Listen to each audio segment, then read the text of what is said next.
Hi friend, কেমন আছেন সবাই? আজকে আমি এসেছি সীতাকুণ্ডে চন্দ্রনাথ পাহাড় দেখার জন্য। সিএনজি যুগে আমরা চন্দ্রনাথ পাহাড়ে যাচ্ছি। পথে কিছু প্রাকৃতিক দৃশ্য ভিডিও করলাম। একটু পরেই ট্রেনের সিগন্যাল পেয়েছি, ট্রেন যাচ্ছে। এরপরে দেখলাম যে একটা ট্রেন অন্য একটা লাইনে নষ্ট হয়ে আছে, মালবাহী ট্রেন। বাধ্য হয়ে আমরা ট্রেনের উপর দিয়ে লাফ দিয়ে পার হলাম। এখন আমরা হেঁটে হেঁটে চন্দ্রনাথ পাহাড়ের দিকে অগ্রসর হচ্ছি।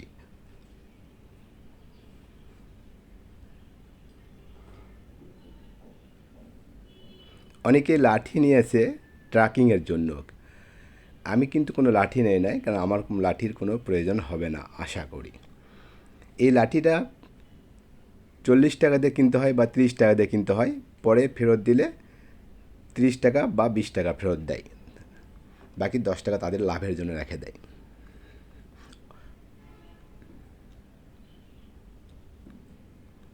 প্রাকৃতিক দৃশ্যগুলো মনোরম দেখার মতো। দেখেন, অনেকেই আসছে, মধ্যবয়সী, কম বয়সী, তবে বেশি বৃদ্ধ লোক আসে নাই, কারণ তারা ট্রেকিং করতে পারবে না।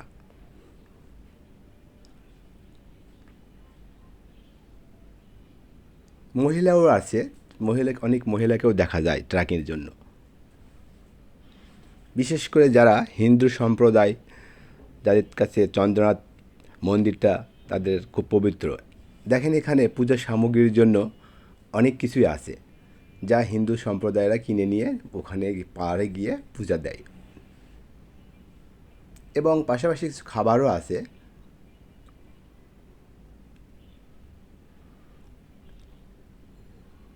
আমার পিছনে আমার কয়েকজন সাথী আছেন, তারা আমার সাথে দুষ্টুমি করতেছে।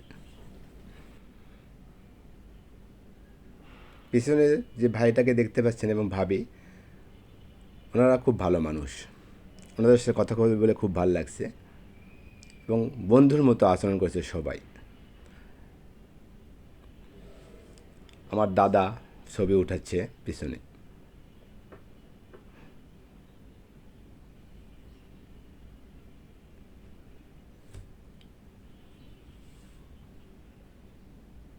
সবুর ভাইকে দেখা যাচ্ছে না, উনি হয়তো আমার ক্যামেরার সাইডে পড়ে গিয়েছে।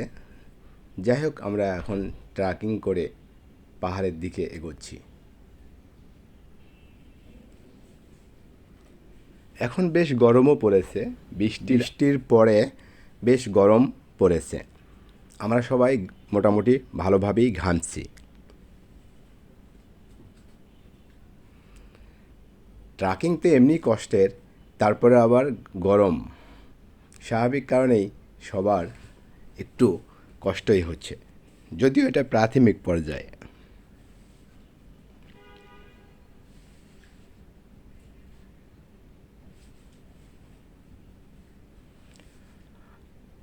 আমার মনে হয় এখানে দৈনিক লাখ লাখ লোক ঘুরতে আসে। ঘুরতে আসবেই না বা কেন? আমি তো আগে কখনো আসি নাই, এবারই ফার্স্ট আসলাম। আমার কাছে খুব ভাল লাগছে। আসলে যারা ভ্রমণ করতে ভালোবাসে, প্রকৃতি দেখতে ভালোবাসে, তাদের কাছে ভিডিওটা অবশ্যই ভালো লাগবে। কারণ ভালো লাগার মতো একটা জায়গা। দেখেন, অনেকেই বসে রেস্ট নিচ্ছে।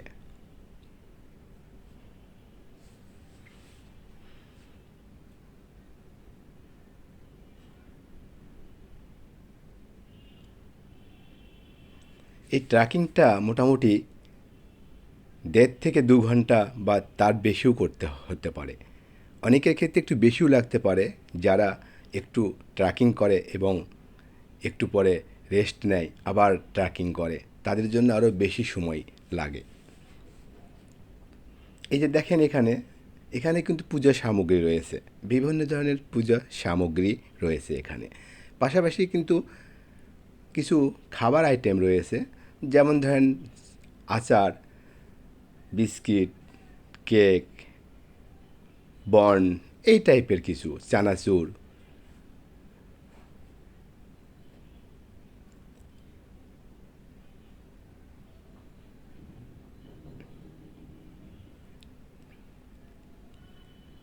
এই যে সামনে দেখতে পাচ্ছেন, উনি আমার সবুর ভাই। ওনার সাথে আমার গাড়িতে এসে পরিচয় হয়েছে। বাই দা ভাই, উনি আমার দেশি মানুষ। উনি ওনার বাড়ি বগুড়া। কথায় কথায় দেশি একটা ভাই পেয়ে গেলাম। ভালোই হলো আমার জন্য। আমি একা এসেছিলাম, আমার একটা সাথী পেয়ে গেলাম।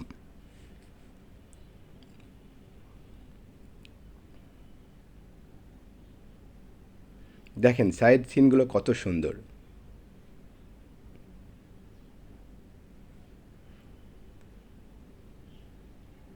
কষ্ট হলেও প্রাকৃতিক মনোরম পরিবেশে হাঁটতে কিন্তু ভালোই লাগছে, রিফ্রেশ লাগছে মনকে। সারা রাতের ক্লান্তি দূর হয়ে গিয়েছে এখানে এসে।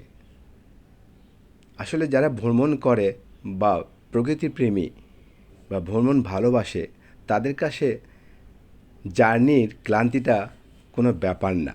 কারণ প্রকৃতির কাছে আসলে সকল প্রকার ক্লান্তি দূর হয়ে যায়। যেন প্রকৃতি আমাদের ক্লান্তিকে টেনে নিয়ে তারা বহন করে আমাদের ক্লান্তিটাকে। এখানের কিছু দোকান রয়েছে, এগুলো ভিডিও করে দেখালাম। আসলে আপনারা যদি কখনো আসেন বা আসতে চান, যেন হতাশ না হন যে কোনো কিছু খাবার পাওয়া যাবে কিনা বা টেনশন না করান। খাবার নিয়ে আসলেও হবে, না নিয়ে আসলেও এখানে কিছু ড্রাই ফুড পেয়ে যাবেন। পাশাপাশি পাহাড়ের পাদদেশে কিছু শশা, গাজর, পেয়ারা, আমড়া এসবও বিক্রি করে।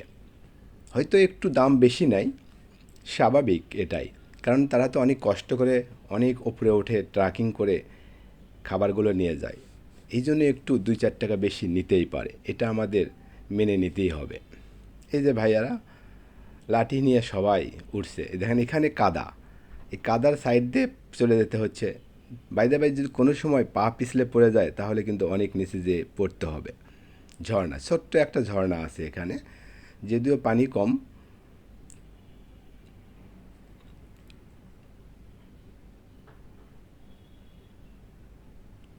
এই যে দেখেন, এখানে আমাদেরকে বস্তা দেওয়া আছে সিঁড়ি, মানে পাহাড়ে ওঠার জন্য। দেখা যাচ্ছে যে এখানে কোনো সিঁড়ি নাই, এই জায়গাটা খুব পিচ্ছিল। একটু আগে বৃষ্টি হয়ে গিয়েছে, স্বাভাবিক কারণে পিচ্ছিল হয়ে রয়েছে। এতে করে খুব সাবধানে ট্রেকিং করতে হচ্ছে। যে কোনো সময় যে কোনো একটা দুর্ঘটনা ঘটতে পারে, এই জন্য কোনো তাড়াহুড়ো করা যাবে না ট্রেকিংয়ের সময়। দেখেন এখানে আবার সিঁড়ির সিস্টেম আছে, তারপরেও বিধ্বস্ত অবস্থা, ভাঙা চূড়ো, মনে হচ্ছে যে অনেক দিন হলে সংস্কার করা নেই। দেখেন ওই সাইড দিয়ে আবার ঘুরে ঘুরে উঠতে হচ্ছে।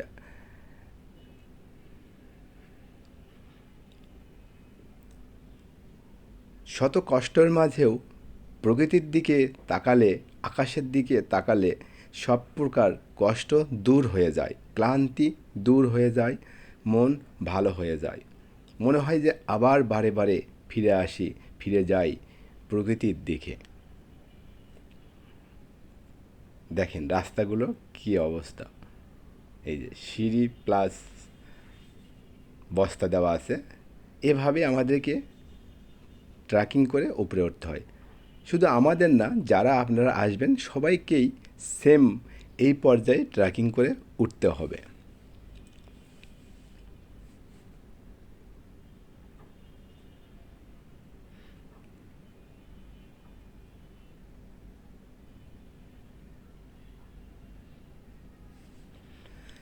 আপনাদের কাছে আমার একটা রিকোয়েস্ট থাকবে, এটা সবসময় রিকোয়েস্ট করি। অবশ্যই অবশ্যই আমার ভিডিওটাকে শেয়ার দেবেন, কমেন্ট দেবেন, লাইক দেবেন। এতে করে অনেক লোকের কাছে আমার ভিডিওটা পৌঁছে যাবে এবং অনেক লোক আপনাদের মাধ্যমে ভিডিওটা দেখতে পাবে। পাশাপাশি আমিও নতুন নতুন ভিডিও করার জন্য ইন্সপায়ার হব। আর একটা বিষয় আমি বারবার আপনাদেরকে বলি, প্রতিটা ভিডিওতে বলি, যদি আমার কোনো ভুল হয়ে থাকে, কোথাও কোনো ল্যাগ থাকে, সেটা আমাকে জানাবেন। আমি আমার ঘাটতি বা দুর্বলতা দূর করার চেষ্টা করব পরের ভিডিওগুলোতে। আর আপনারা যদি আমাকে না জানান তাহলে কিন্তু আমি বুঝতে পারবো না বা আমার নিজের ভুল আমি ধরতে পারবো না। অতএব আপনাদের কাছে সকলের কাছে আমার রিকোয়েস্ট, অবশ্যই অবশ্যই সমালোচনা করবেন খারাপ হলে। ভালো হলে ভালো বলবেন, এটাই স্বাভাবিক। এতে করে আমি কোনো মন খারাপ করব না বা আমি কষ্টও পাবো না। এতে করে আমার সংশোধন হওয়ার পথ সৃষ্টি হবে। আমরা মোটামুটি চন্দ্রনাথ পাহাড়ের বা চন্দ্রনাথ মন্দিরের উপরে উঠে গিয়েছি। প্রায় 2 থেকে 2.5 ঘন্টা ট্রেকিংয়ের পরে উপরে উঠতে পেরেছি। উঠে সবাই ক্লান্ত।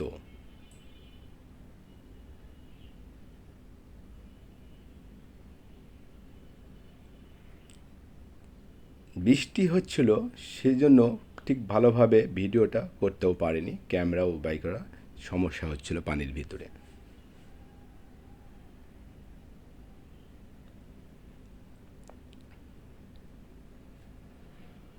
দেখেন সাইড সিনগুলো পাহাড় থেকে এত মনোরম লাগে যা কল্পনার বাইরে। মনে হচ্ছে আকাশ আর পাহাড় একসাথে মিলে গিয়েছে।